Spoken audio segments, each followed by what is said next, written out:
Apocalyptic Super Farm. Chapter 1 to 10. Chapter 1. 6 hours until the cataclysm. An egg fried rice that has slightly gone bad. After consuming it, you gain +3 satiety and +3 stamina. There's a 10% chance of experiencing a negative effect, leading to cramps. South City. Suburbs, a certain farm. Hiroshi looked at the words floating in the void. He stood up and took the fragrant egg fried rice from the girl opposite him and said with a smile, "It's been sitting out for a bit long. It might be bad. I'll get you a new one. I wasn't planning on eating it anyway." The girl's posture was somewhat reserved, and her delicate attire seemed out of place in the somewhat old environment. She frowned lightly and said, "Hiroshi, I've had enough. If you keep clinging to this broken farm, I'm breaking up with you." Hiroshi, who was about to take the plate away, paused and looked at his girlfriend, correcting her with a blank expression. "Get it straight. This is not a broken farm, but a farm that integrates dining, planting, and fishing.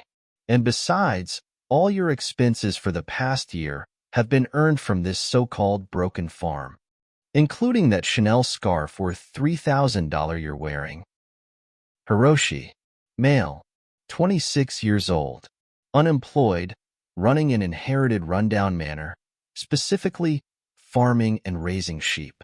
The girl in front of him, Momo, was his girlfriend, and they had a good relationship. To be precise, it used to be good. "Hiroshi, I'm not joking.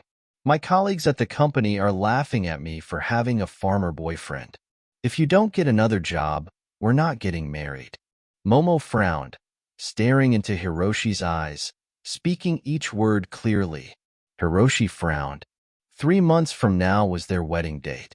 He looked out at the somewhat dilapidated farm outside the window, feeling a wave of irritation. Another series of data appeared before his eyes. A poorly managed manor. Area, 30 acres.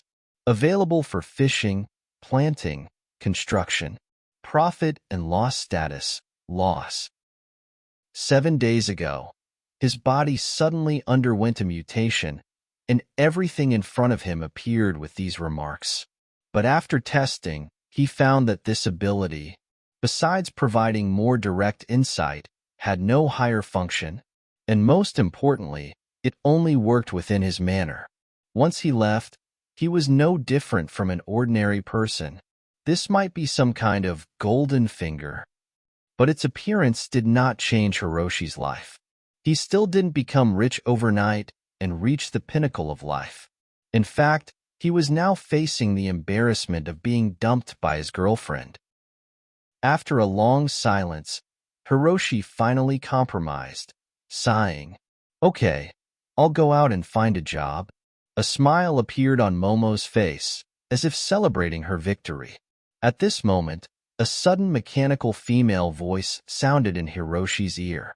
"The Doomsday Game player matching has ended. Official loading in progress. Please wait." Hiroshi was stunned, thinking there was something wrong with his ears, and softly asked, "Momo, did you hear something? Golden finger mutation? Don't change the subject." Momo crossed her arms, feeling she should take advantage of the situation to solve the last obstacle between her and Hiroshi. So she continued, "You can get married, but I have one more condition. Send that little burden away." Hiroshi's thoughts were suddenly interrupted. His expression froze, frowning. "What did you just say?" "I said, send Kiko to the orphanage. She's not related to you anyway." "Nonsense." The room suddenly erupted with a suppressed low shout. The plate in Hiroshi's hand fell directly in front of Momo, shattering into countless pieces, the warm rice splashing onto Momo, instantly staining her Chanel scarf. "What are you doing, Hiroshi?" Momo screamed. Hiroshi's face was expressionless, pointing outside. "Get out now. Don't make me hit you. You're crazy." Momo, disheveled and furious, said, Don't think no one else wants me. To be honest, the deputy general manager of our company has been chasing me for a long time. As long as I agree, I can live 100 times better life than this. The door of the manor's front door was violently pushed open. Momo left in anger and resentment. Hiroshi stood at the window, hands in pockets, expressionless, muttering to himself, "Deputy General Manager, what a big shot. Hope you won't regret it, idiot." At this moment, two little heads peeked in from the doorway. To be precise, a little girl and a ferocious-looking black-backed wolf dog. The little girl had delicate features, though her hair was slightly dry, making her look somewhat malnourished. Her chubby face and ear-length short hair were quite adorable. The black-backed hunting dog, upon seeing Hiroshi, wagged its tail furiously, then fixated on the drumstick on the table, unable to move its gaze. Unfortunately, its ears were firmly held by the little girl, preventing it from moving, leaving it to whimper pitifully. Hiroshi's gaze lingered on the little girl. Kiko identity, human child. Age, 7. Strength, 1. Intelligence, 3. Speed, 1. Spirit, 9. Hunger, 99. Evaluation. This is a weak, pitiful, and helpless child, but her spirit is always high, and she has a big appetite. Big brother, I just saw Sister Momo leave angrily. Did you guys have a fight? Kiko asked curiously in her not-so-standard Mandarin. Hiroshi nodded ambiguously, not answering directly. Because of me? Kiko pouted, asking timidly. To be fair, she was the third girl to break up with Hiroshi because of her. Although she was only 7, she already understood some things. Hiroshi's gaze softened, affectionately ruffling the little girl's neat hair into a mess. She didn't deserve such a good Kiko. Out with the old and with the new. I'll find you a prettier sister-in-law in the future. Kiko nodded vigorously, then bitterly held her little belly, saying, Big brother, I'm hungry again. Hiroshi laughed. The disappointment of heartbreak didn't make him despondent. Just seeing this little one immediately lifted his spirits. Though they had no blood relation, they had long considered each other indispensable. Blood relations weren't that important. I'll make you some fried rice right away. Hiroshi cleaned up the mess on the floor, then put on an apron and headed to the kitchen. Before entering the kitchen, he glanced at the black-backed wolf dog, who was being beaten by Kiko for trying to sneak food. Benji identity. Check wolf dog age, 3 strength, 5 intelligence, 2 speed. 12. Adult standard is 10, spirit, 5 hunger, 35 evaluation. This is a loyal and fierce Czech wolf dog, only showing gentleness to trusted ones. Note, don't try to harm its companions. If you see it arch its back, show its teeth, and growl run. Run immediately. Hiroshi was a bit helpless. Honestly, what kind of golden finger is this, a master appraiser or a human scanner? He suddenly remembered the prompt he heard during the conversation with Momo. Doomsday game.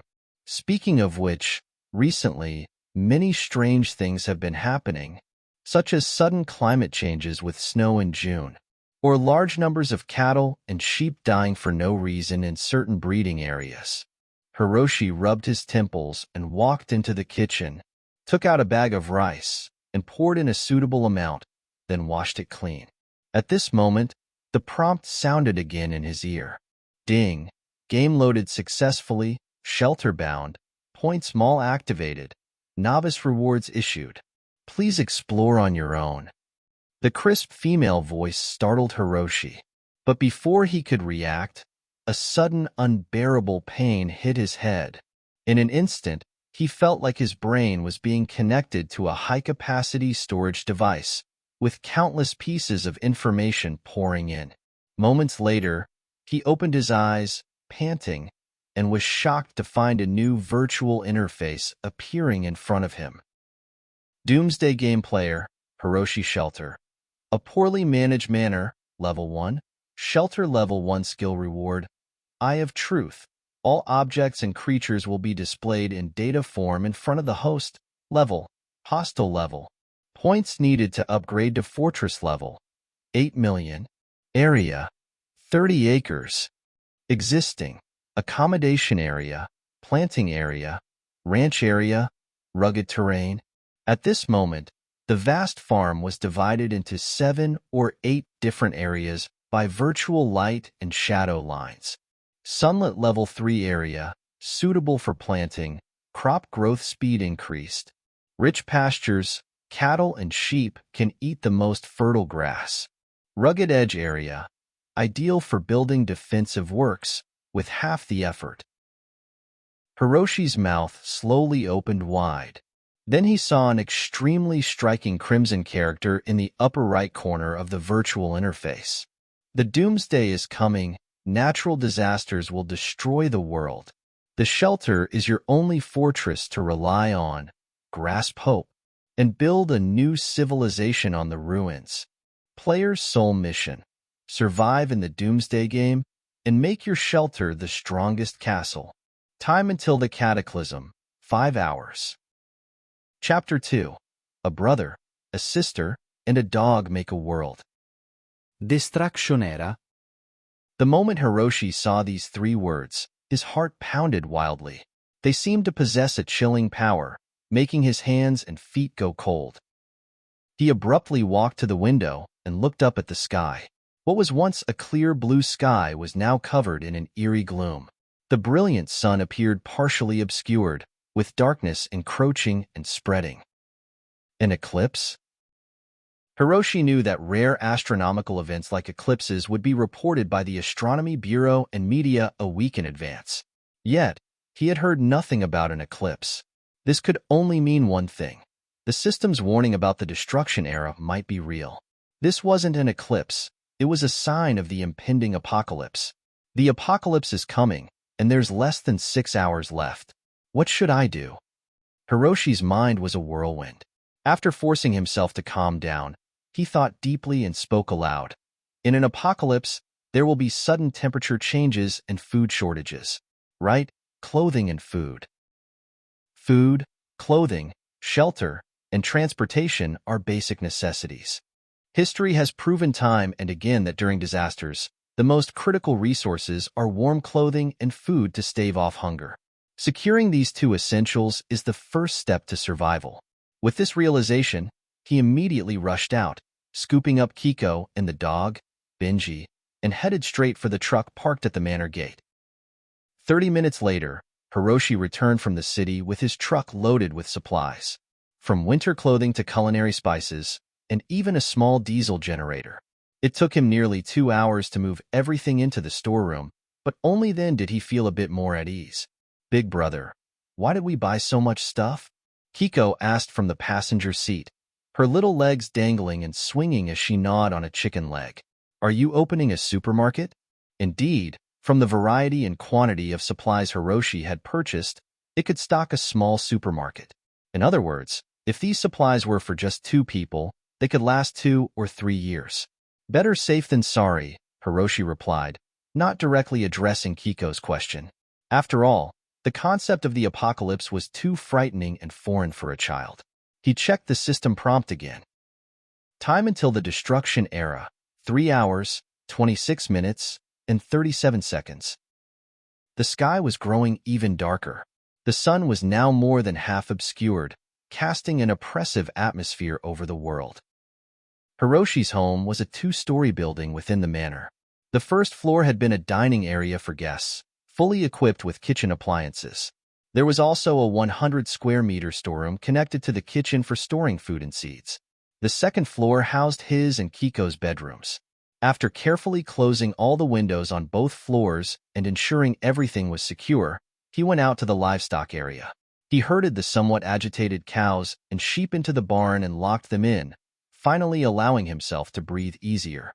Only then did he have time to examine the specifics of this apocalypse game. The virtual interface was rudimentary, resembling a crudely made web game. It had 3 options: Permissions Interface, Redemption Interface, Mall Interface. He first glanced at the Permissions interface. Level 1 Shelter Permissions. Remote control of the shelter for 50,000 points. Allows players to monitor and command the shelter and all mall products in real time, even when away. Other permissions require upgrades to unlock.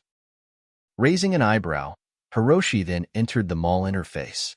The mall interface popped up, showing 3 categories, with 7 more categories grayed out, indicating activate after shelter upgrade. The 3 available categories were Upgrade, Tools, and Resources. Hiroshi chose the Upgrade category. Upgrade Shelter, Defense, Expansion. Defense and Expansion were 2 separate tabs with different items for sale. Defense. Fence. Wooden, 1 meter for 30 points. Iron, 1 meter for 300 points. Concrete Thorn, 1 meter for 600 points. Alloy Fortress, 1 meter for 6,000 points. Radar Guard. Monitoring, 1 unit for 2,000 points. Patrol, 1 unit for 5,000 points. Laser Tower. Locked. Warning. Player Hiroshi's shelter defense rating is 3, capable of deterring small wild animals, categorized as extremely high risk. It is advised to establish a defense system promptly. A bamboo and wire fence encircled the manor, trembling in the wind. Next, Hiroshi looked at the expansion items. Expansion. Intelligent Work Robot.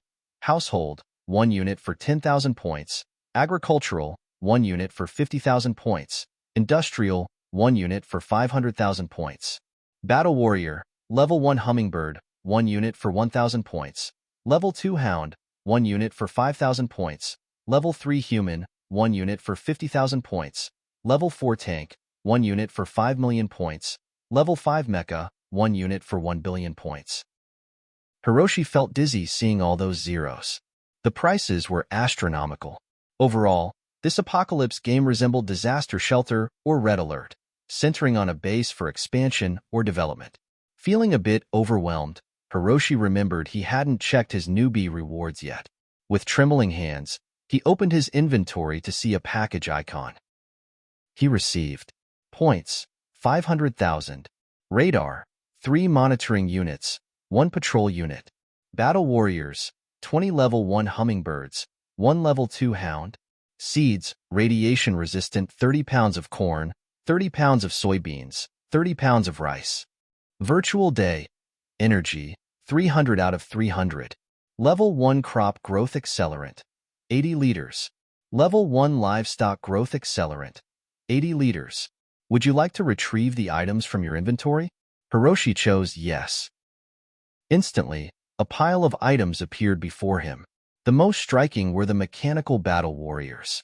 20 hummingbird-level battle warriors, their metallic bodies glinting dimly, hovered silently like real hummingbirds.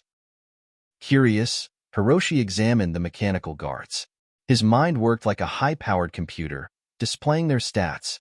Level 1 hummingbird unit, primary battle warrior. Ammunition, 100 out of 100. Damage, 0 out of 100. Speed, 5 meter per second. Firepower, 3. Can pierce 3 mm steel. Defense, 1. Can withstand a 100 kilograms attack. Attack mode, gunfire. With a thought, he commanded them to attack. In an instant, the hummingbird guards sprang into action, gunfire resounding. A distant water tank was shattered in moments. Hiroshi's pupils contracted. Such firepower would be lethal to a human. He then turned to the single Hound level unit. Level 2 Hound unit, secondary battle warrior. Ammunition, 50 out of 50. Fuel, 100 out of 100. Speed, 4. Firepower, 6. Defense, 5.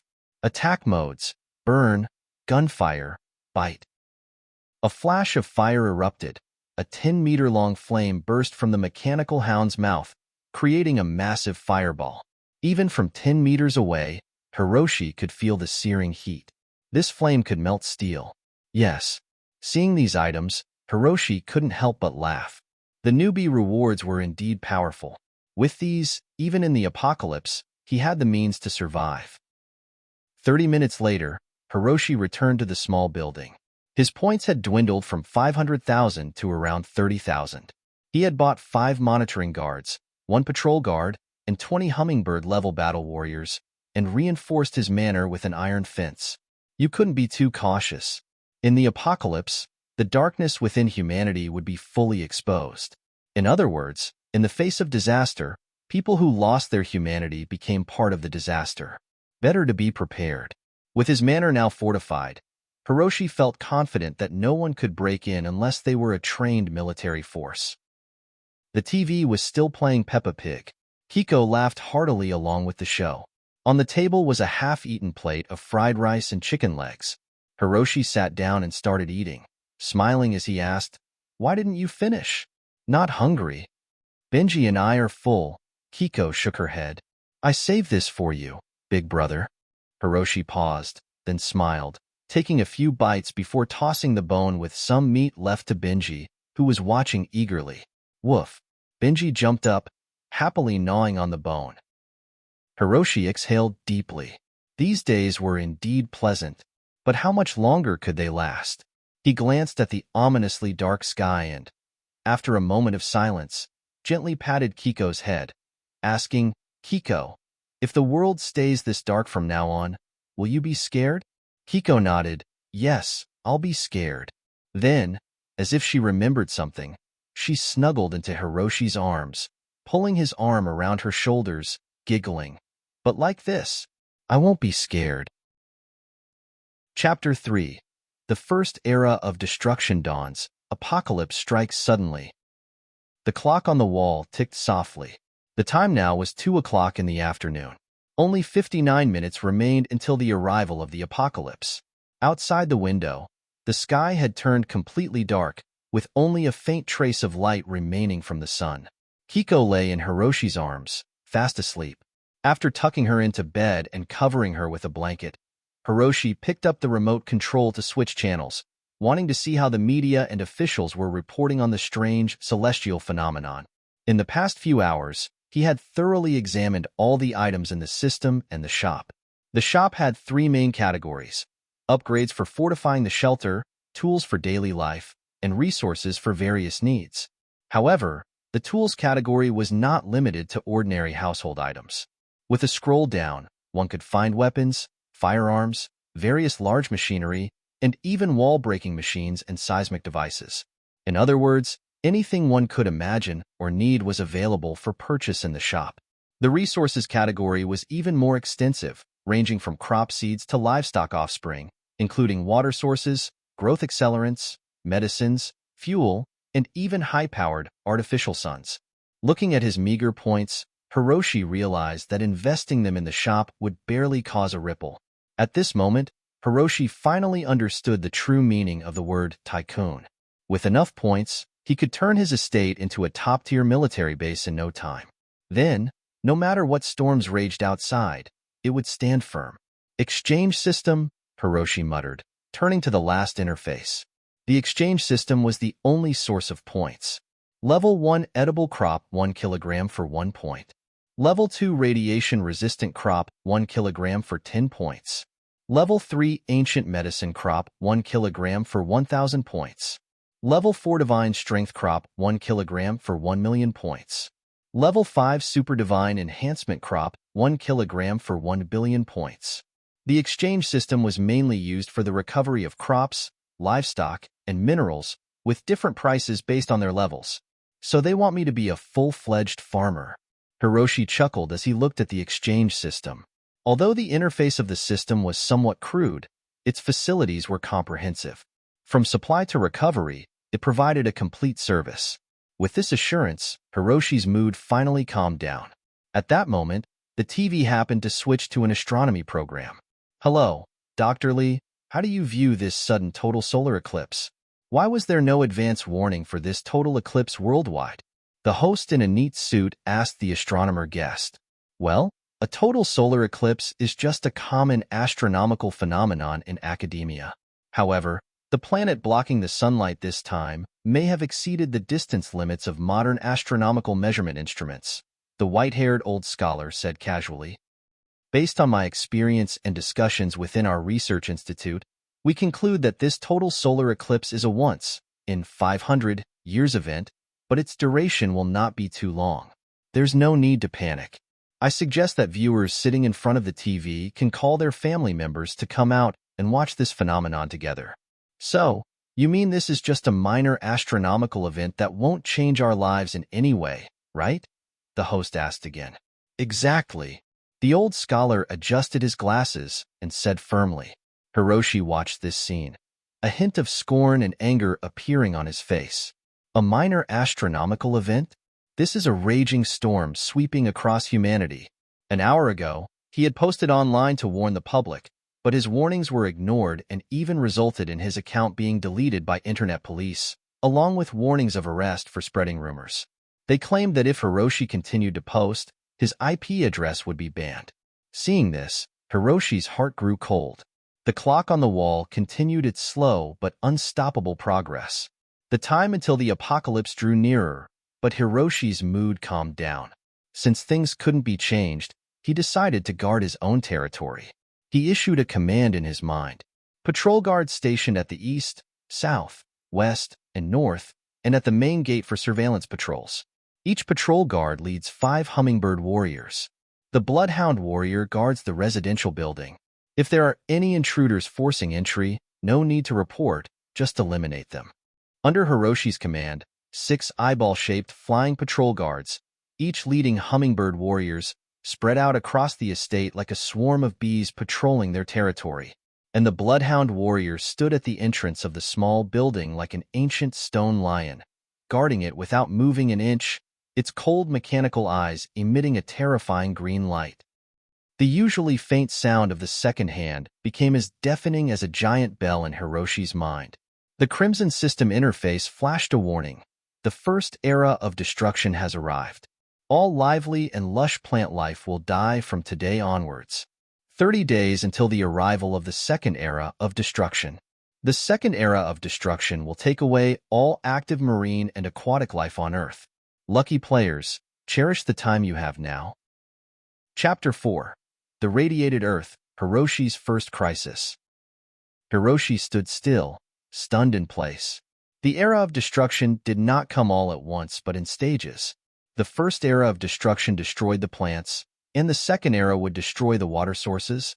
Hiroshi felt like a heavy stone was pressing against his chest. If that's the case, would there be a third era of destruction, a fourth? What would they destroy? After a long silence, the scenes of destruction ceased to worsen. Although the sun hanging in the sky was much dimmer, it still provided enough light to illuminate the world. Hiroshi had never felt such a sense of security from these rays of light. Even though they lacked high temperatures, they were sufficient. For humanity, true doomsday would only come if the earth plunged into darkness. He returned to the room and looked at Kiko. She was still sitting there, unaware, lost in her sweet dreams, emitting a blissful smile. Meanwhile, Benji was restless. Animals' instincts are often more acute than humans.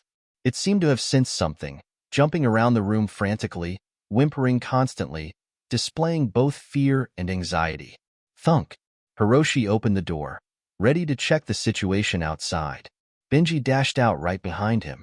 As soon as he stepped out, Hiroshi felt a bit uncomfortable. The cold wind hit him like knives. Fortunately, he was prepared, wearing the thick coat he had readied earlier, and headed straight for the livestock shed. There was a smell of decay in the air, like the mustiness of a house uninhabited for years. He looked up at the sky. The sun's color was eerily similar to the moon's, its radiance no longer scorching but subdued. A layer of cosmic dust blocked much of its light. Oh my! Hiroshi muttered to himself. From this moment, the impact of the first era of destruction had changed the entire world. It not only destroyed the plants, but also shattered the biological chain that had persisted on the blue planet for millions of years. Livestock, insects, important links in the biological chain, would be forced to change their ways of life due to food shortages. Those adaptable would evolve, while the weak would perish. And this outcome was destined to affect all of humanity. The future world's landscape would undergo significant changes. Hiroshi stood still for a moment, contemplating, then resumed his stride. Nearly half of the cattle and sheep in the livestock shed were dead, the rest restless and agitated, constantly bellowing. Hiroshi wasn't surprised. Although the main focus of the first era of destruction was the indiscriminate devastation of plants, the drastic drop in temperature caused by the sun's destruction also led to the freezing deaths of some animals. This served as a warning to Hiroshi. He couldn't just heed the superficial words of the system prompt. He had to consider a series of possible consequences. At the same time, Hiroshi noticed that the door of the livestock shed had been violently knocked open from the inside. After checking, he found that the largest and strongest yellow ox in the shed was missing. But Hiroshi didn't have the energy to search for it now. Instead, he fell silent for a moment, then turned and walked towards the planting area. The lush green rice seedlings originally planted in the farm were now all pale gray. A series of data appeared before his eyes. Radiated rice, containing severe toxicity. Consumption has a 98% chance of causing pulmonary fibrosis and a 2% chance of disrupting the consumer's genome structure and reordering it. Radiated land, containing severe toxicity. Ordinary seeds cannot grow. Seeds of radiation-resistant grade or higher can be planted. Seeing these 2 rows of data, Hiroshi suddenly felt his heart sink. The most dreadful thing had indeed happened. This was permanent damage. From now on, the entire world's land would no longer be able to cultivate plants. This meant that people would only have access to the emergency grain stored by the country, hoarded grain. Once those grains were depleted, there would be no new supplies. A 2% chance of disrupting the genome structure. Isn't that terrifying? Hiroshi shifted his gaze back to the radiated rice seedlings. As an excellent farmer, he had also studied professional breeding and planting knowledge. Each organism and plant had a unique combination of genes within its body. Generally, these combinations were stable, but accidents could happen. Once the gene combination was affected, dreadful consequences would follow, such as growing 2 heads or 3 arms. It was what was commonly referred to as mutation. Like the Godzilla next door in Sakura Country, it had mutated from a common lizard into a monstrous creature capable of challenging the heavens due to long-term exposure to nuclear radiation. Its genetic lock had been broken, and its strength, size, and intelligence had greatly increased. However, this was the most ideal and perfect scenario, something impossible in real life. 99.999% of genetically mutated organisms, humans, would become deformed, paralyzed, with bones protruding from their bodies, or even devolve into monsters devoid of reason. Out of 1,000 examples of gene recombination, it was unlikely to produce a perfect recombinant like Godzilla. The vast majority of mutated creatures would die in extreme pain as their bodies collapsed. In simple terms, if people consumed these radiated plants, there was a 98% chance of painfully dying as humans, and a 2% chance of causing some chaos as monsters before dying in agony. These things are dangerous. They need to be destroyed. Hiroshi felt distressed. He had personally sown and irrigated these rice seedlings, tenderly cared for them, but now, they were no longer food but poison. At that moment, Benji suddenly became alert and began barking frantically in one direction. A yellow ox, whose physique could rival that of an elephant, charged towards Hiroshi like a tank gone mad. 2 white dragon-like gusts of air rushed out of its nostrils, and the earth seemed to tremble beneath its iron hooves. With each step, it sounded like the beat of a drum. Hiroshi could even see the bloodshot veins in its eyes. It was the same ox that had broken through the door of the livestock shed and fled earlier. But why was it so huge now? It had doubled in size, its fur bursting with muscles, blood flowing freely, yet it seemed oblivious to pain. It was bleeding profusely, and its life obviously couldn't sustain this state for long. Suddenly, Hiroshi thought of the mutation theory he had pondered earlier. This ox had undoubtedly consumed those radiated rice seedlings, causing its genes to be reshuffled. Now, it wasn't just an ordinary yellow ox. It was a yellow ox plus, or it could be called a cowzilla. Hiroshi didn't know if he had bad luck or too much luck. A 2% chance had managed to find him. Its strength and size had increased tremendously, but it had lost its sanity, becoming the purest killing machine. Hiroshi watched as the ox approached him, its pupils shrinking to the size of pinpricks. At that moment, Hiroshi was in danger. Chapter 5. Omen of Turmoil. Search for the poster. The ground trembled with a resounding thud. It turns out, when danger suddenly strikes, there's hardly enough time for effective action within 3 seconds. Hiroshi's mind went blank. Just then, Benji let out a roar and dashed madly from beside his legs. Their sizes were vastly different, and if they were to collide, the outcome was without suspense. But Benji was like a fearless knight, drawing his sword to protect his king from the evil dragon. Benji didn't directly confront the mutant bull but used the advantage of his size and speed to dart around the bull, attacking its already torn flesh with his sharp fangs. The bull was infuriated, changing direction to trample the detestable dog to death. In that critical moment, a figure flashing with metallic luster jumped out from the side. Boom! As per Hiroshi's command, Hound number 1 pounced like a tiger, directly knocking down the mutated bull, opening its huge mouth and biting into the bull's neck with steel-cast teeth. Splat! Crunch! With the teeth-grinding sound of bones breaking, the mutated bull's head was crushed by Hound number 1, instantly killing it. Hiroshi took a deep breath, beckoning, "Benji, come here." After carefully checking that Benji wasn't injured by the mutated bull, Hiroshi finally breathed a sigh of relief.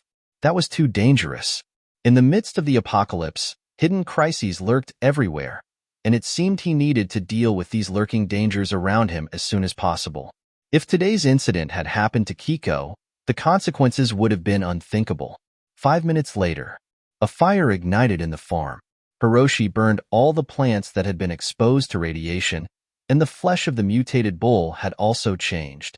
Although it wouldn't cause mutations if consumed by humans, it would be poisonous, leading to vomiting and diarrhea. After doing all this, the entire farm became a barren land. Hiroshi tried planting the ordinary seeds he had stocked up, but soon those seeds lost their vitality, becoming yellow and withered. When he dug them up, the data had changed. Corroded seeds. Seeds corroded by toxic radiation from contact with the soil, unable to continue growing. It seems those stocked seeds are all wasted. Hiroshi sighed. But soon, he took out several anti-radiation level seeds from the system space. After burying them in the soil, he nervously observed the seed data.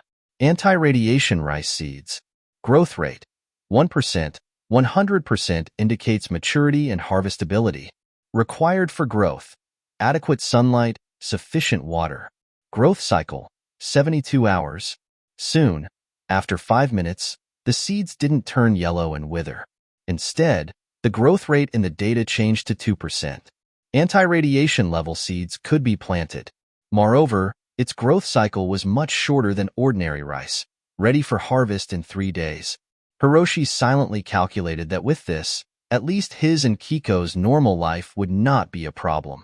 Although he had stocked up a large amount of food, perishables like vegetables and fruits couldn't be stored for long. At most, they would rot in 10 days to half a month.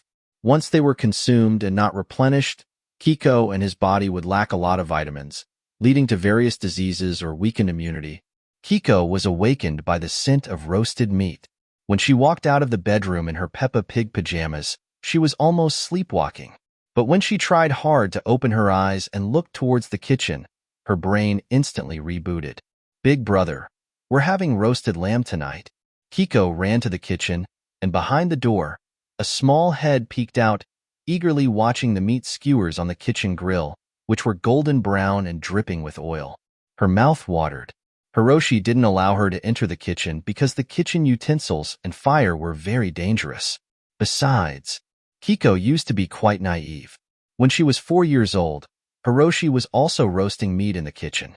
Because he went to the living room to get a condiment from the storage box, which was only a few steps away, he didn't pay much attention and just told Kiko, who was squatting in front of the grill, not to touch the skewers with her hands to avoid getting burned. But just as he turned and walked 2 steps, Hiroshi heard a cry. Kiko was indeed very obedient and listened to Hiroshi's words, keeping her chubby little hands in her arms and not daring to touch the hot skewers. Instead, she extended her little tongue and licked it. Since then, The kitchen has become off-limits to Kiko. Hiroshi smiled and said, "It's almost ready. Wait in the living room." After the temperature dropped, most of the cattle and sheep raised in Hiroshi's farm froze to death, and the few remaining ones obviously couldn't survive the continued temperature drop tonight. Moreover, even if they could endure the low temperature, he was worried that these most ordinary cattle and sheep would experience mutation incidents due to eating radiation plants. After thinking for a while, Hiroshi decided to slaughter the remaining few sheep and store the meat. He could almost predict that, after the news of the Earth being exposed to radiation spread out, the prices of vegetables, fruits, meats, and rice stored in the warehouses of those businessmen would skyrocket. Within the next month, vegetables would become a luxury that only the rich could afford to eat. But all this couldn't affect Hiroshi. After discovering that anti-radiation seeds could grow in the soil, he spent 20,000 points to buy 10 kilograms of anti-radiation vegetable and fruit seeds, including oil wheat, broccoli, cabbage, scallions, grapes, strawberries, and so on. With the semi-automatic planter he had purchased before, after an hour, Hiroshi finished planting all these vegetable and fruit seeds in the 10-acre greenhouse planting area of the farm. In 3 days, the first harvest could be obtained. Soon, the enticing aroma of roasted lamb skewers was ready, and Hiroshi sprinkled some salt and sesame seeds on them, then took out some reserve food from the refrigerator and fried some vegetables. Because they hadn't touched the soil, these vegetables were not exposed to radiation and were in a usable state. However, some fruits stacked in the warehouse had been exposed to the soil and were already in a radiated state, beginning to rot. After the meal was prepared, Hiroshi logged into the forum. The forum was exploding. The sun is shrouded. The apocalypse is here. Damn experts, didn't they say this was just a normal astronomical phenomenon? Help. All the jujube trees in my house suddenly withered, and my sheep started vomiting blood after eating a shriveled jujube under the tree and died in 3 minutes. A dog-sized rat king suddenly appeared in the southern city district, biting people on sight. All farmland and plants are withering and decaying. 10 million acres of farmland will have no harvest. Damn it! Fruits, vegetables, and rice in the supermarkets near my house are all being snatched up like crazy. Merchants are raising prices. One apple is selling for $50. A cabbage is selling for $108. Hiroshi browsed through the messages. Suddenly, he saw one of these countless posts. Seeking help from all knowledgeable netizens, does anyone remember about 10 hours ago, there was a netizen who posted a thread titled, "Catastrophe is about to strike. Please prepare." On the forum, any clues will be greatly appreciated. Hiroshi raised an eyebrow. The title, the time frame. It was the post he had posted less than 3 minutes ago, which was deleted by the forum police. Chapter 6. The Terrifying Disaster and the Most Sought-After Resource. Due to the post Hiroshi had published earlier being deleted so quickly, hardly anyone saw it. And even if some did, they mostly thought it was a prank and paid no attention. On a forum teeming with all sorts of posts, his message about the end of the world lacked the attention-grabbing flair of posts like, "I am Ch1-10, send money," or "I am the human form of Tiga, Golza will invade Earth in 24 hours, seeking $300 for travel expenses to the land of light for energy replenishment, and Gaia and Taro are coming with me." Such posts easily overshadowed Hiroshi's apocalyptic warning, causing it to be quickly dismissed by those who accidentally opened it and clicked the X in the corner. Adding to this, the forum was being flooded with new posts, pushing the thread seeking help to find Hiroshi far down the list, buried dozens of pages back. Hiroshi stroked his chin and closed the forum, not planning to contact the person who had posted. In such a dangerous, uncertain world, exposing his identity was akin to seeking death. Who knew what the other person's intentions might be? After closing the forum, Hiroshi turned on the TV to catch up on the news. However, all the major TV stations were airing pre-recorded programs, with no reports on the ongoing catastrophe. The evening news, scheduled to air at the top of the hour, was already 7 minutes late. The TV continued to show meaningless soap operas. Seeing this, Hiroshi's heart grew heavier. What did it mean when even the evening news couldn't air as scheduled? There were only 2 possibilities. 1. The media signals were also disrupted by the radiation, preventing normal broadcasts.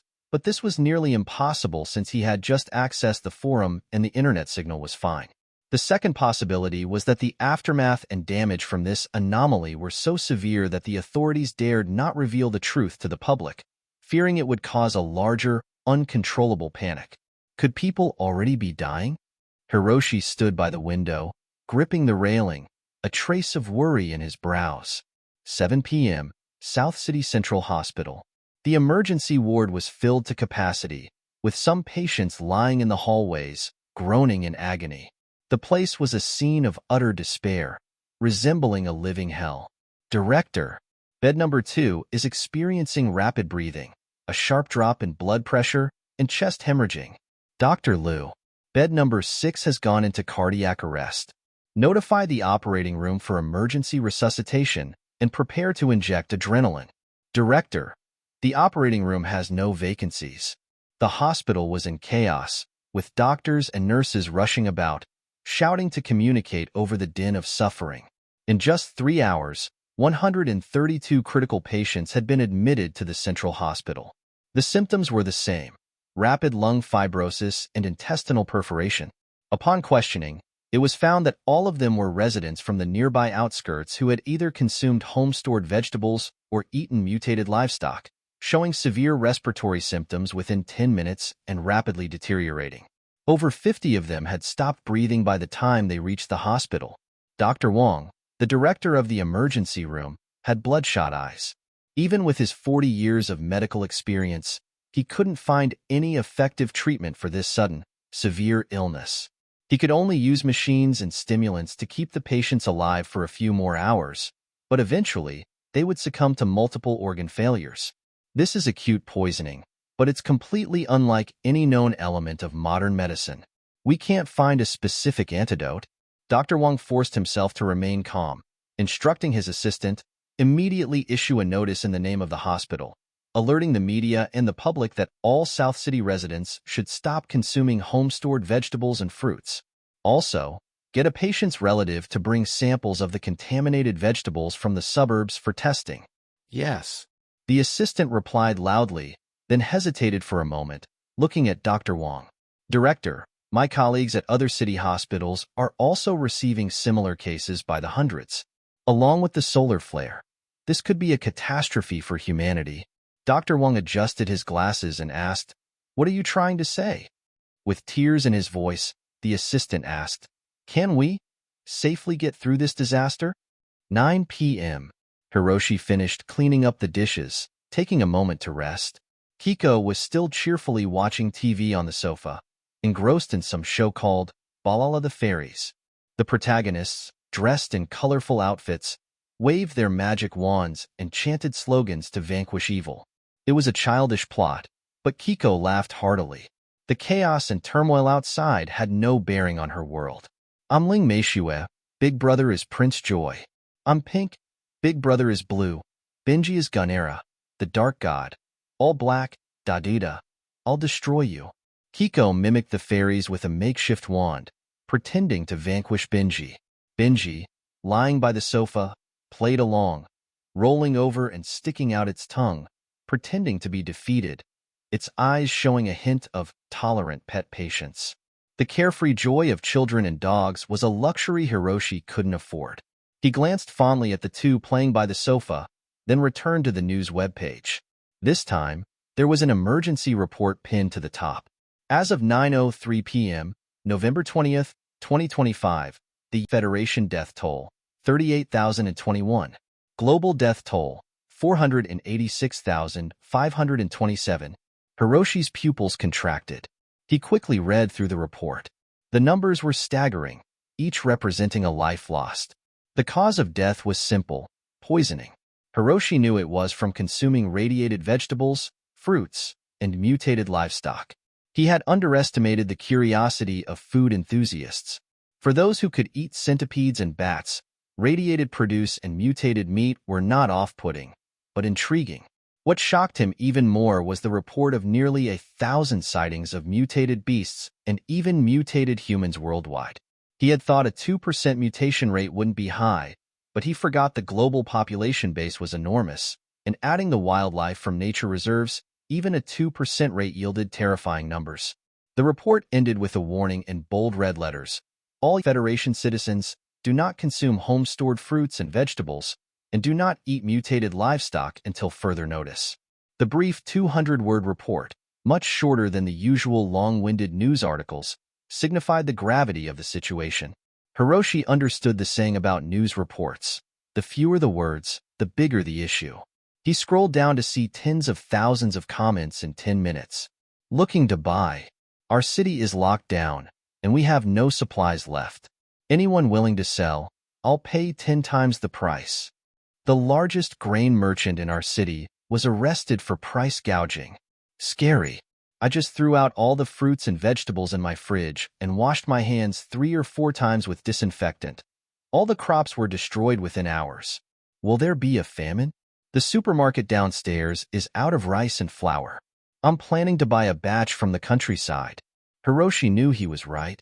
When disaster strikes, food is the most critical resource. Just then, his phone rang. The caller ID read Momo. Chapter 7. The Collapse of the Medical System. Staring at the illuminated phone screen for a long time, Hiroshi pressed the end call button.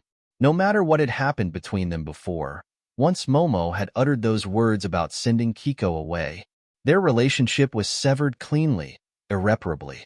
After ending the call, Hiroshi put on his cotton coat and stepped out. He planned to check on the growth of the radiation-resistant vegetables in the planting area. Although the data indicated that radiation-resistant seeds could mature on the current soil, this was the first time planting them, and unforeseen issues could arise. These vegetables and rice were crucial supplies for Hiroshi, and there couldn't be any mistakes.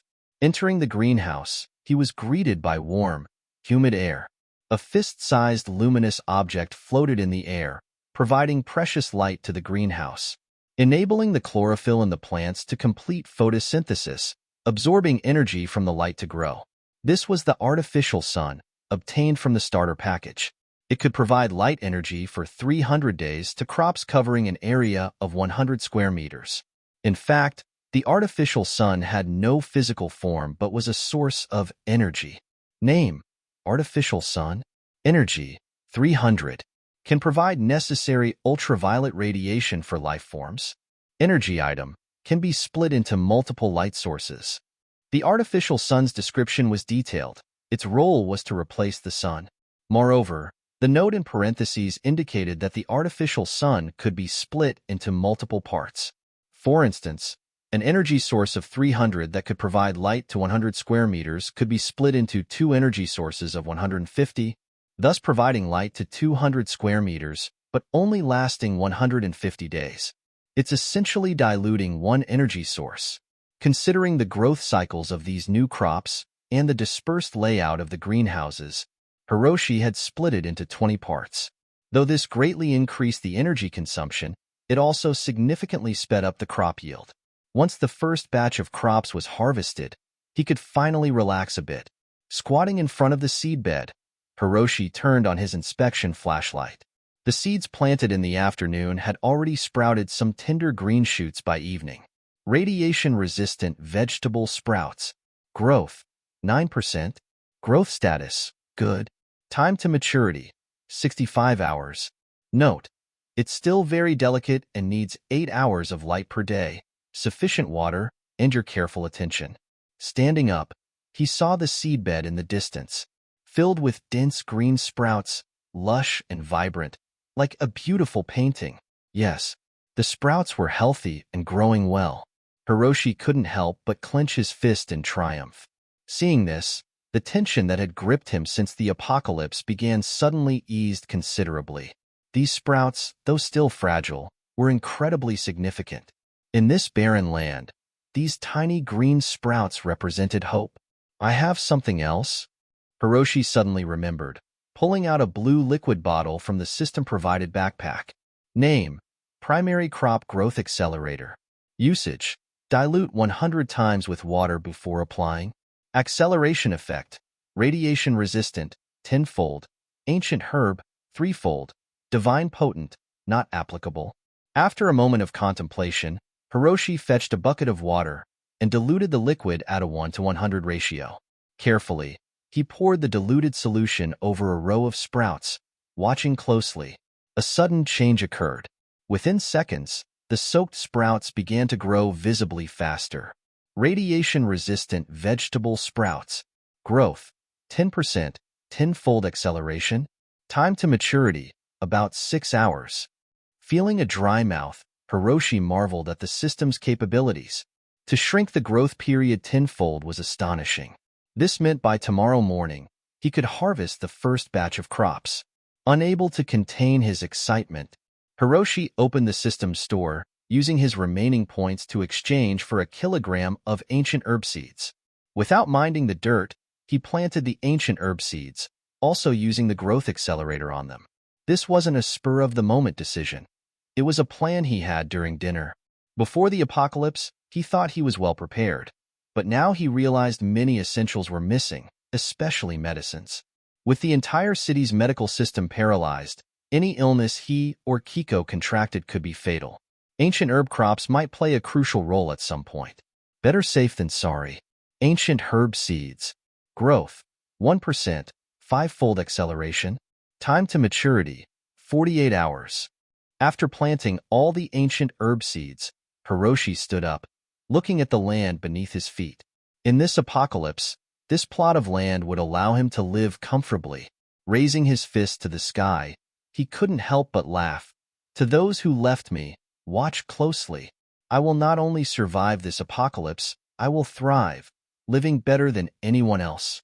At this moment, covered in mud, Hiroshi felt a surge of joy. In South City, at Stardust Pharmaceuticals, the general manager's door was abruptly pushed open. A young man sitting at a computer frowned. He was handsome, with a hint of arrogance between his brows and a cunning glint in his eyes. Seeing the woman entering, he adjusted his gold-rimmed glasses, hiding his anger. When he looked up again, a signature friendly smile was on his face. Deputy General Manager Sally, is there something you need? He stood up, smoothing the wrinkles on his suit sleeves, smiling. The woman, about 25, was stunningly beautiful, dressed in professional attire. Her black and white eyes shone with a cold light, and her exquisite features were as if carved from jade. Her skin was flawless, her demeanor exuding a proud aura. She walked up to his desk, pointing angrily. "Jack, what are you thinking? The world is in chaos, and the entire city's medical system has collapsed. As a pharmaceutical company, you should be leading your employees to actively assist the hospitals, donating equipment and medicine, fighting the disaster, not having them sit in the office, posting online to find some so-called doomsday profit." Jack frowned at her, silent for a moment before asking, "Has the world ended? Is everyone dead?"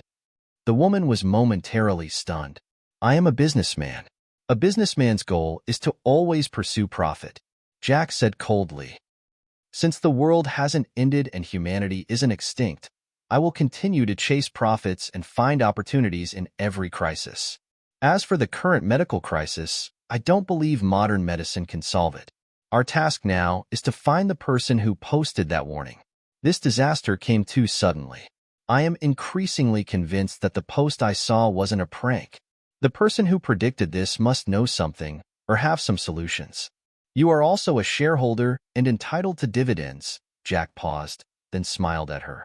"Can you imagine the immense profits if we, amidst this global medical crisis, could offer a solution?" On his computer screen was a freshly posted message. "Still seeking help from all forum members. Does anyone remember a post about 10 hours ago, titled, 'Disaster is Coming, Please Prepare'? Reward for information." Chapter 8. The First Harvest. The next day, Hiroshi was awakened from his sleep by a series of pleasant notification sounds. "Radiation-proof rice is ready for harvest. Please proceed to collect it. Radiation-proof cucumbers are ready for harvest. Please proceed to collect them. Radiation-proof strawberries are ready for harvest. Please proceed to collect them." Third reminder, repeated every hour. The string of notifications acted like an alarm clock, swiftly clearing the fog from Hiroshi's mind. Last night, after returning from the planting area, he had collapsed into bed around 11 o'clock, exhausted and sleepy. "It's already 6 in the morning," he noted, glancing at the clock on the wall. The accelerated crops should have matured around 3 in the morning, but his deep sleep had muffled the earlier alerts. It took the third reminder to finally rouse him. Standing by the window in his pajamas, Hiroshi gazed out at the still dark and star-speckled sky. The black, orb-like sun hanging in the sky was a stark reminder that yesterday's events were no dream. Kiko and Benji were still sound asleep. The kid seemed to be dreaming about the cartoons he watched yesterday, giggling and murmuring, "Kiko is pink, Big Brother is blue." Benji let out a small whimper, nudging closer to the heater. Hiroshi chuckled warmly at the sight. In the midst of the apocalypse, this was his driving force to keep fighting. The temperature drop was more pronounced in the post-apocalyptic morning. Bundled in a thick coat, Hiroshi stepped out of his small building, feeling the cold wind cut his face like a knife. After harvesting the first batch, I must exchange some points to buy a few sets of convenient thermal wear, he grumbled as he hurried to the greenhouse. Lifting the flap, he was greeted by a wave of fresh, clean fragrance. The entire garden was brimming with crops, ripe and abundant. These crops were noticeably larger than usual, looking plump and vibrant. For example, the strawberries at the front were nearly the size of apples, compared to their usual ping-pong ball size. Other crops like corn, rice, cabbage, and cucumbers had also grown significantly larger, up to 3 times their normal size, and their yield was astonishingly high. A tomato plant, barely half a meter tall, bore a dense cluster of fruits. Hiroshi roughly counted and found there were as many as 187 tomatoes on just one plant. The heavy fruits hung down like clusters of red gems. In fact, these fruits were more valuable than gems in Hiroshi's eyes. Post-apocalypse, luxury items would soon lose their value, while the worth of food would skyrocket. It wouldn't be long before a tomato would be worth more than a gem of the same size. Looking at the bountiful harvest before him, a deep sense of satisfaction welled up in Hiroshi's heart. He spread his arms wide, feeling like a king surveying his kingdom. A series of data flashed before his eyes. Radiation-proof tomatoes, rich in nutrients, containing 128 micronutrients.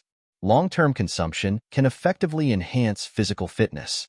Storage time, 30 days. Radiation-proof cucumbers, rich in vitamins. Hiroshi quickly scanned through the data of all the crops. These radiation-proof crops had not only the added trait of resisting radiation, but were also far more nutritious than ordinary vegetables, almost comparable to some medicinal herbs in terms of their health benefits. Most importantly, these crops had an additional note. Long-term consumption can effectively enhance physical fitness. Simply put, even a feeble person could become extraordinarily strong with a consistent diet of these vegetables. Ahem. Getting carried away. Hiroshi's heart pounded as he looked at the garden full of crops. In the post-apocalyptic world, while shelters were essential, one couldn't stay in a farm forever. Venturing outside required a strong physique to survive and protect oneself. With these crops, hunger and weakness would no longer be an issue. And this was only the radiation-proof level. There were still ancient medicinal, divine, and super-divine levels to come, each likely offering even more incredible benefits.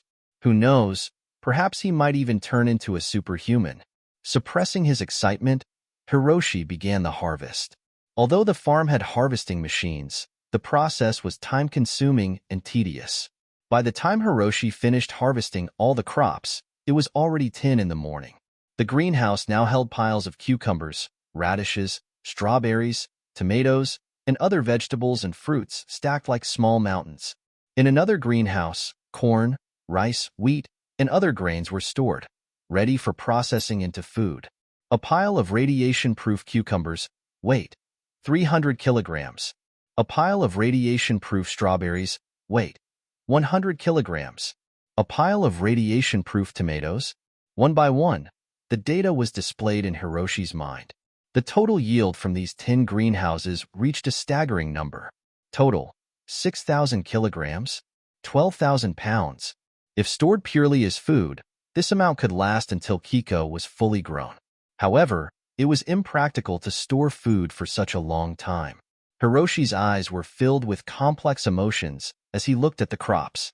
Before the apocalypse, These 6,000 kilograms of produce would have sold for at most $3,000 to $4,000, requiring almost half a year of care and maintenance. After deducting various costs, only about $1,000 would be left, earning $1,000 in 6 months. This was why many people, including some of Hiroshi's relatives, looked down on him and even cut ties with him. But this farm was the only legacy left by his parents, a place filled with their hard work and memories.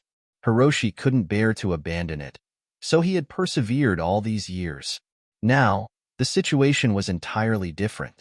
Hiroshi was confident that if he brought these vegetables and fruits to the market now, they would fetch at least $60,000, and the price would only rise with time. But Hiroshi had no intention of selling them. At this moment, points in the system were far more valuable than money, which would continue to lose its worth. So he decided to keep 100 kilograms of food for storage and convert the rest into points. Are you sure you want to recycle 5,900 kilograms of radiation-proof crops? The system asked. Hiroshi decisively confirmed. Ding! Recycling successful. Congratulations, you've earned 59,000 points. Congratulations, player, for completing the first recycling and achieving the Master Recycler milestone. You are awarded 3 SmartWork robots, agricultural type. A reward for the first recycling? Awesome! Hiroshi felt a surge of joy as he saw the string of points in his system and the 3 smart robots that had suddenly appeared before him. In his excitement, Hiroshi didn't notice the small corner of the greenhouse where several ancient medicinal crops had sprouted tender green shoots. These crops, unlike the radiation-proof ones, were a vibrant green, crystal clear, and as beautiful as works of art. They emitted a faint medicinal fragrance, like proud snow lotuses on a mountain peak. Central Hospital. Mr. Jack, thank you for your donation. Director Wong, looking extremely tired, expressed his gratitude to the young man standing before him. The 20 ventilators your company donated have been a tremendous help. Jack stood there, expressionless, shaking hands with Director Wong. If it hadn't been for Deputy Manager Sally's strong insistence and threats, he wouldn't be here, nor would he have sacrificed profit to make a donation. Director Wong, may I ask if there is currently any treatment for the acute symptoms caused by consuming toxic vegetables and meat? Jack inquired. To be honest, we are at our wits' end. We can only use ventilators and defibrillators to maintain patients' vital signs, but this merely extends their lives by a few hours at most. Director Wong sighed. In other words, it's essentially a terminal illness, right? Jack asked. Correct. Director Wong nodded. Since yesterday, there have been 189 cases in South City and tens of thousands worldwide. But once on the operating table, the mortality rate is 100%. No one has survived. Hearing this, Jack's eyes narrowed slightly. Despite the grim news, a smile appeared on his lips. I have some matters to attend to, so I'll take my leave now. Jack nodded, bidding farewell to Director Wong and turning to leave the hospital with his assistant. Director Wong only caught fragments of their conversation as they walked away. At all costs, find them, try, might lead to enormous wealth. Chapter 9. This little money can't even buy a carrot. Big brother, can we really eat this thing? In the small house, Kiko, who had just woken up, held a strawberry the size of an apple in her hands and asked in confusion. Of course. I just tried it. It tastes good. Hiroshi replied with a gentle smile as he placed the freshly harvested anti-radiation grade vegetables into the kitchen freezer, then turned around to answer Kiko's question. But this strawberry is huge. Kiko tilted her head, blinking as she said, in fairy tales, those fruits that look delicious are usually poisonous. Like Snow White's poisoned apple. Hiroshi raised an eyebrow at her words and asked, Do you think you're Snow White? MMMHMM. Kiko proudly lifted her nose, indicating that her beauty could easily rival Snow White's. But Snow White doesn't have your chubby cheeks. Hiroshi affectionately pinched Kiko's chubby face.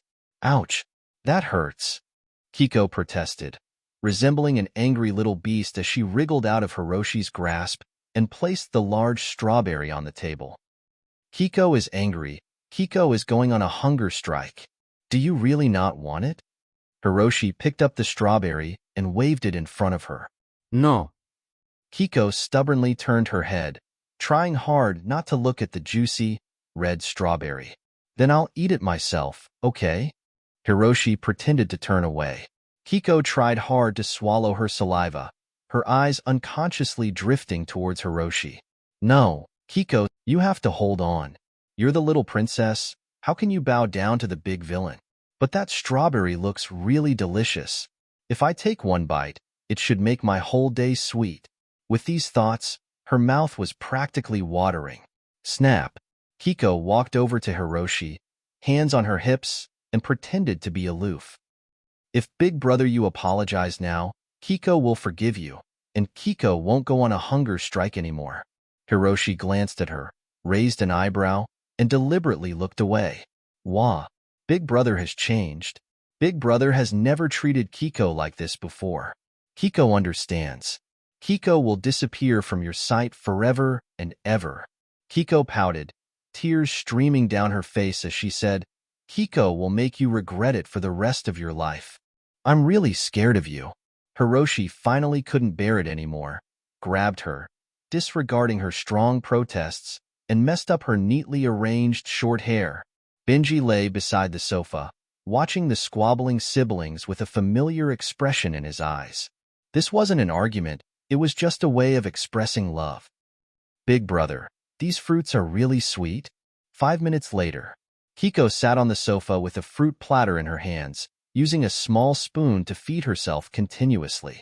Her eyes sparkled with the light that only a seasoned foodie could have.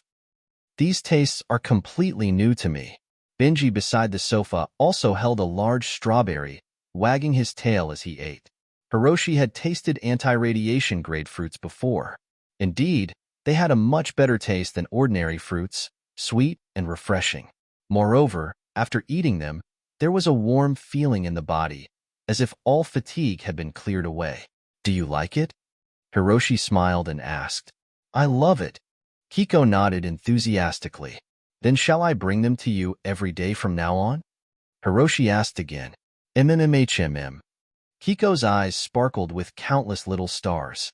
Then, after a moment's thought, she scooped up a spoonful of fruit chunks and offered it to Hiroshi. Big Brother, have a bite too. I'm not hungry. You eat it yourself. Hiroshi waved his hand. The anti-radiation grade crops were equally effective in alleviating hunger.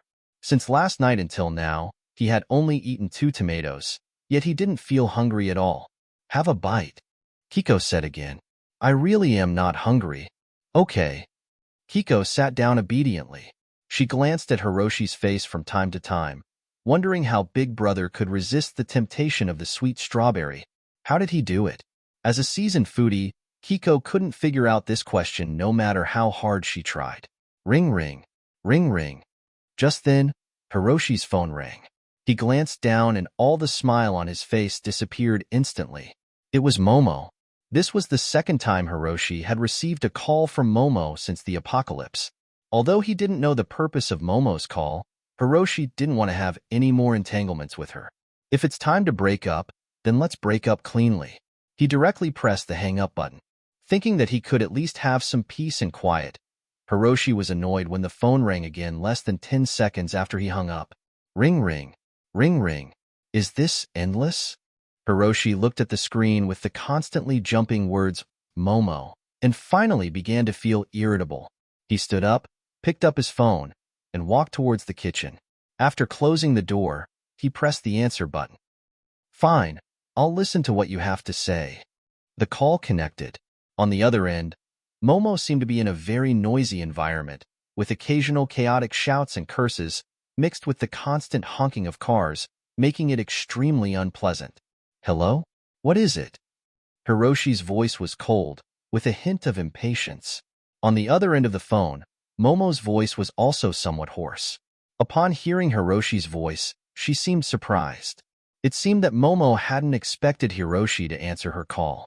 Hey, Hiroshi, do you have any stored grains and vegetables in your farm? My family couldn't get any rice, and we're running out of food. Can you send some over? Momo got straight to the point, making her request.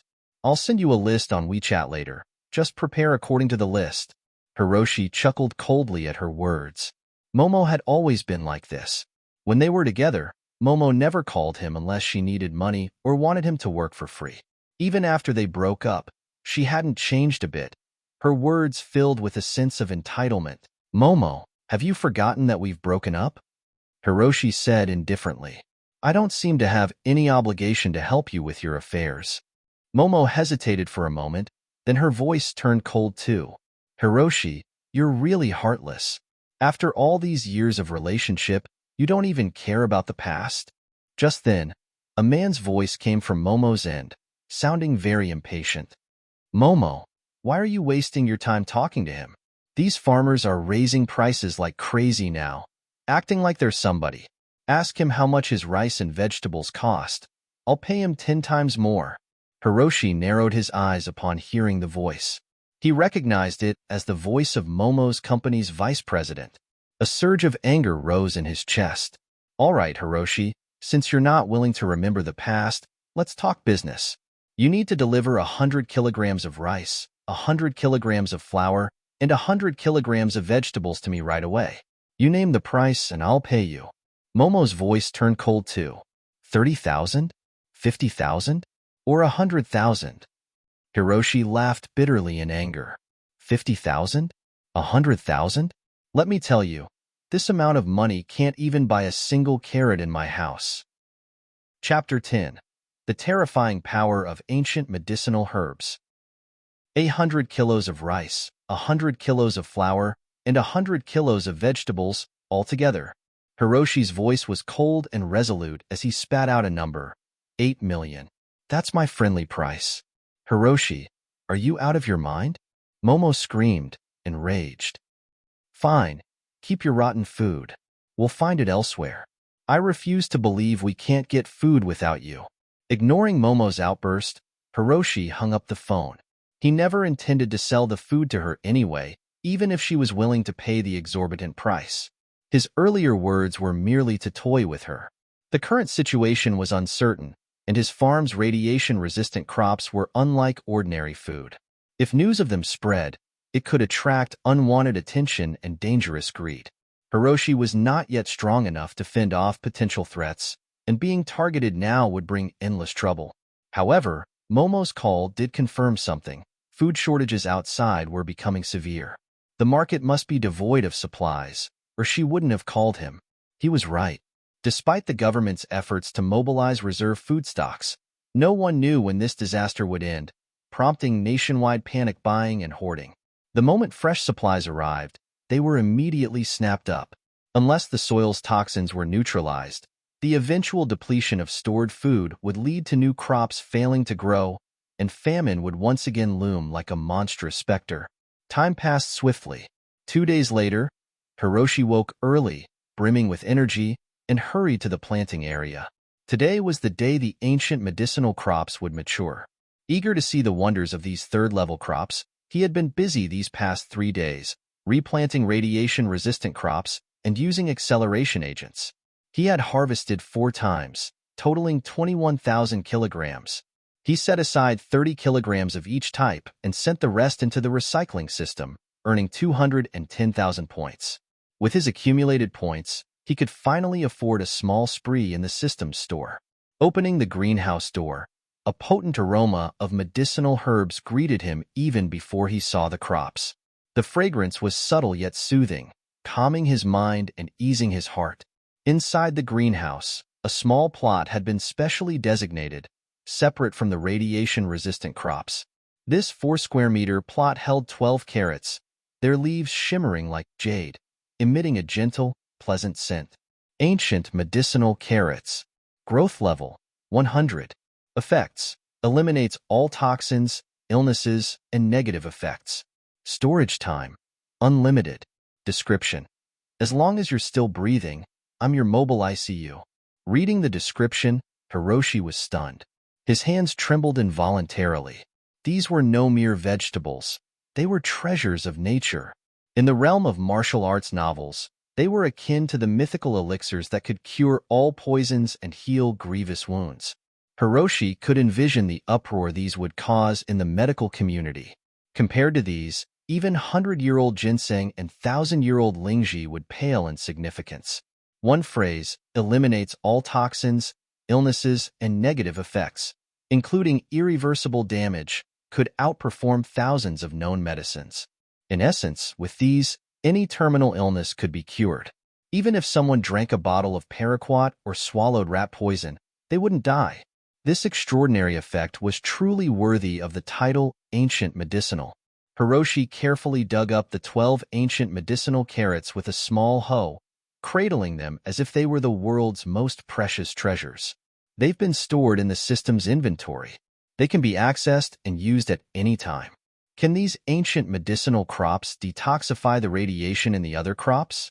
Hiroshi pondered aloud, a plan forming in his mind. He decided to test them. He was not one to trust blindly. Although the ancient medicinal crops seemed powerful in their descriptions, he needed to verify their efficacy. If the system had any errors or exaggerated the effects, it could be disastrous when he truly needed them. Contemplating this, Hiroshi decided to experiment when he had time. Finding radiated plants was easy, and he could get a pig from the slaughterhouse for testing. Let's check my stats. Hiroshi reviewed his status panel. After consuming radiation-resistant crops for 3 days, he felt his strength increase, his body lighten, and his fatigue diminish. He knew this was due to the crop's enhanced physical effects. Hiroshi, age, 22, strength, 11, intelligence, 11, speed, 11, stamina, 11 out of 11. Evaluation. This man is at his physical and mental peak.